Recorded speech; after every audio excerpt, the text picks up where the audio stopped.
मध्य प्रदेश में भारतीय आदिवासी पार्टी के एकमात्र विधायक कमलेश्वर डोडियार हमारे साथ में हैं। जी हाँ, वही विधायक जो बाइक से विधानसभा पहुंच जाते थे, वही विधायक जो झोपड़ी में रहते हैं, वही विधायक जिन्होंने जनता से एक एक रुपया एकत्रित कर चुनाव लड़ा और उसे जीता है। कमलेश्वर जी, स्वागत है एक बार फिर आपका। इन दिनों फिर आप सुर्खियों में हैं, खासकर अपने क्षेत्र में जो है आप शराबबंदी और आदिवासी समाज के लोगों को शराब से दूर रहने की नसीहत दे रहे हैं। आपका एक वीडियो वायरल हो रहा है, क्या कहना चाहेंगे उस पर? हाँ, तो करना भी चाहता हूँ। राजनीति अपने जगह पे और ये सब संविधान अपने जगह पे, लेकिन लोगों में सुधार का काम भी हम लोग चालू करने का सोच रखा है और अभी बहुत जल्दी हम चालू कर रहे हैं।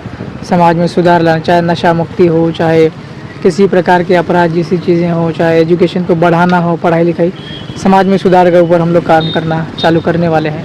आपने वीडियो में कहा कि मैंने शराब छोड़ दी है, खुद का उदाहरण दिया। इसको मतलब काफ़ी वायरल भी हो रहा है ये। मतलब आपने क्यों छोड़ दी और मतलब उसके लिए क्यों आपने अपना खुद का एग्जाम्पल दिया? देखिए, राजनीति हो चाहे नौकरी करने वाले बड़े अधिकारी हो, है ना, नौकरशाही जो लोग होते हैं शामिल, आप भी पत्रकार आप लोग भी हो, किसी भी फील्ड के लोग, ज़्यादातर लोग खुशी के चक्कर में खुशी मनाने के लिए शराब का सेवन करते हैं। कोई लिमिट में पीता है, कोई अनलिमिटेड पीता है, लेकिन मैं समाज को सुधार करने का एक अभियान चलाने वाला हूँ। जब मैं खुद ही उस गंदी दुनिया से दूर होऊंगा तो ही मैं लोगों को उस अच्छी दुनिया में लेके जा सकूँगा। इसलिए मैंने लोगों को कहा कि आप भी गंदी चीज़ों से दूर रहें, बुराइयों से आप दूर रहें और आप एक अच्छी बेहतरीन शानदार दुनिया बनाते हैं। ऐसी अपील मैं लोगों से लगातार कर रहा हूं। कमलेश्वर जी, बड़ा हंगामा मचा, मीडिया में खूब आया कि जो है झोपड़ी वाले विधायक अब जो हैं लग्जरी कार में घूमने लगे हैं। आपने कार खरीदी है, हालांकि उसका आपने स्पष्टीकरण भी दिया कि उस पर आप क्या कहना चाहेंगे, आपका क्या कहना है? कार एक विधायक के लिए बहुत ज़रूरी है और मैं ये कहना चाहूँगा कि अगर हम मध्य प्रदेश में 230 विधायक हैं, मेरे पास में कार है, मैं चाहता हूं कि 229 लोग जो हैं, जिनमें मंत्री जी, मुख्यमंत्री जी, अध्यक्ष महोदय विधानसभा के सारे शामिल हैं, इन सभी के पास में एक अच्छी कार होना बहुत ज़रूरी है। इसलिए कि लंबी दूरी तय करने में ये सहूलियत होती है, सुरक्षा भी होती है और कम समय में बहुत कठिन इलाके में भी आदमी जा कर के लोगों का समस्याओं का सुन करके समाधान करके आ सकता है। कार बहुत ज़रूरी होती है एक जनप्रतिनिधि के लिए, मेरे लिए भी ज़रूरी है। कमलेश्वर जी, एक और मामला बीच में काफ़ी उछला कि मतलब आपने इस तरह के स्टेटमेंट दिए कि आपकी जान को खतरा है, या आपके आवास पर भी कुछ अनधिकृत लोगों का प्रवेश हुआ था। आप उस बारे में आप क्या कहना चाहेंगे, किन लोगों से खतरा है और क्यों आप ऐसा महसूस करते हैं कि आपकी मतलब आपके पीछे पड़े हैं लोग? या देखिए, मैं अकेला आदमी हूँ मेरी पार्टी का और मैं ईमानदारी के साथ में लड़ता हूँ। चाहे भू माफिया हो, चाहे शराब का अवैध कारोबार करने वाले हो, चाहे अवैध रूप से खनन करने वाले लोग हों, उनके खिलाफ मैं लड़ता हूँ, आवाज़ बुलंद करता हूँ। तो ये जो लोग क्या करते हैं, अभी जो व्यापारी लोगों ने भी कुछ प्लान बनाया था मेरे खिलाफ, कमलेश्वर की हत्या करवा देते हैं कोई गैंगस्टर को 50 लाख रुपया दे करके, ऐसी बातें भी सुनने को आई थी, हमने पत्र भी लिखे हैं। तो रिस्क और जो खतरा तो लगातार बना रहता है, लेकिन खतरा और रिस्क होने के बावजूद भी मैं मालिक का बंदा हूँ, ईश्वर को मानने वाला व्यक्ति हूँ। मेरा कोई नुकसान ना कर सकते, बाल बांका ना कर सकते। जो मेरे खिलाफ प्लान बनाएंगे वो स्वतः निपट जाएंगे। तो रिस्क राजनीति में होता है, हर राजनेता के साथ रिस्क होता है। मैं जीता हुआ चुना हुआ विधायक हूँ मैं, तो रिस्क तो होती ही। राजनीति की बात कर लेते हैं। विधानसभा चुनाव जो है आपने बड़े अच्छे मैनेजमेंट के साथ लड़ा, बहुत अच्छे तरीके से आपने जीत भी दर्ज की।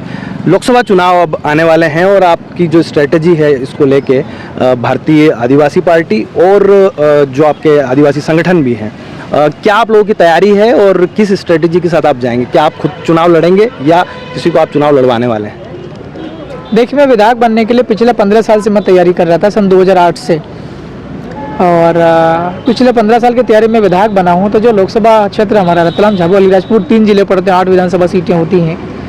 इसकी तैयारी में लगभग पिछले 7 साल से इस इलाके में घूम रहा हूँ, देखा है मैंने, लोगों की समस्याएं भी देखी है।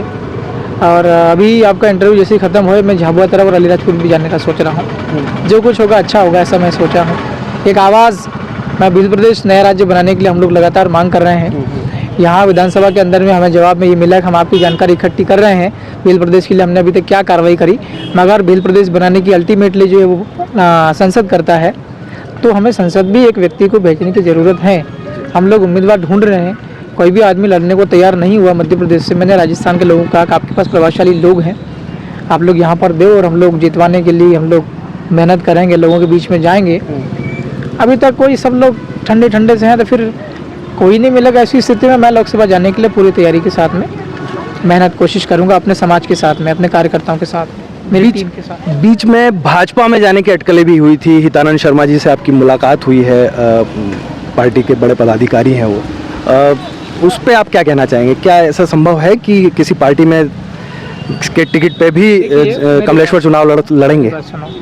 बीजेपी के और कांग्रेस के छोटे बड़े जो आदिवासी नेता है, खास करके, वैसे तो सभी समाज के लोगों के साथ में मैं बैठता हूँ, बात करता हूँ, मगर कांग्रेस और बीजेपी में जो लोग हैं, उन पार्टी में जो लोग काम कर रहे हैं कई सालों से, चाहे वो सांसद जी गुमान सिंह जी डामोर हो, चाहे मेरे इलाके के कोई भी नेता हो, किसी पार्टी के, उन सभी लोगों को मेरा ये कोशिश कर रहा हूँ, मैं मेरी पार्टी में मैं लाने की कोशिश कर रहा हूँ। मतलब आप नहीं जाएंगे? नहीं, उन लोगों को मैं अपनी तरफ खींचने के लिए कोशिश कर रहा हूँ, ये मेरी जिम्मेवारी भी बनती है। अब मैं अकेला विधायक, मैं चाहता हूँ कि कुछ कांग्रेस और बीजेपी के विधायक हमारी पार्टी में आ जाए, हमारे साथ में जुड़ जाए, इस टाइप से मैं सोच रहा हूँ। अभी वर्तमान में जो मध्य प्रदेश और राजस्थान की व्यवस्थाएं हैं, भारतीय आदिवासी पार्टी से कुछ विधायक राजस्थान विधानसभा में भी जाते हैं, मध्य प्रदेश की विधानसभा में आप गए हैं, तो आपको नहीं लगता कि ये व्यवस्था में भी एक आदिवासी युवक जो है विधानसभा में है, तो भील प्रदेश की मांग क्यों है आपकी तरफ से, या भील प्रदेश क्यों होना चाहिए? ये मेरी कोई नई मांग नहीं है। सन 1600 यानी कि आज से 1600, तो ये मान के चलो कि 425 साल पहले भील प्रदेश अपने अस्तित्व में था।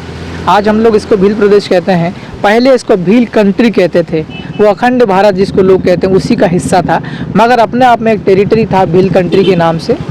और हमारे जो पूर्वज हैं, पुरखे हैं, आज से 525 साल पहले, 625 साल हो गए, 16 नहीं 425, तो पहले भी अस्तित्व में था और मैं उसी की मांग कर रहा हूँ। और ये मांग मेरी अकेले की नहीं है, तमाम ये जो भील प्रदेश वाले इलाके हैं, रतलाम, झाबुआ, अलीराजपुर, धार, अपना इंदौर ज़िला और खरगोन, खंडवा, बड़वानी, ये तमाम इतने सारे ज़िले हैं, नीमच का हिस्सा भी आता है, मंदसौर भी आता है कुछ हिस्से, इतने ज़िले के आदिवासी लोग भील प्रदेश की मांग कर रहे हैं। मैं इतने ज़िलों के आदिवासी लोगों की ओर से विधानसभा भोपाल में भील प्रदेश बनाने के लिए मांग कर रहा हूँ। तो मतलब भील प्रदेश की मांग आप कर रहे हैं। और तो सैलाना विधायक कमलेश्वर डोडियार हमारे साथ थे और इनका अलग अलग मुद्दों पे हमने उनसे बात की। बहुत सारे ऐसे सवाल थे जिनके जवाब उन्होंने बड़ी बेबाकी के साथ दिए हैं। और इसमें जो खास बात निकल के सामने आई है कि लोकसभा चुनाव के लिए भी कमलेश्वर डोडियार तैयारियों में जुटे हुए हैं और जल्द ही रतलाम लोकसभा सीट से आपको भारतीय आदिवासी पार्टी की तरफ से कैंडिडेट का नाम भी देखने को मिलेगा। Divyaraj, DV news, Ratlam.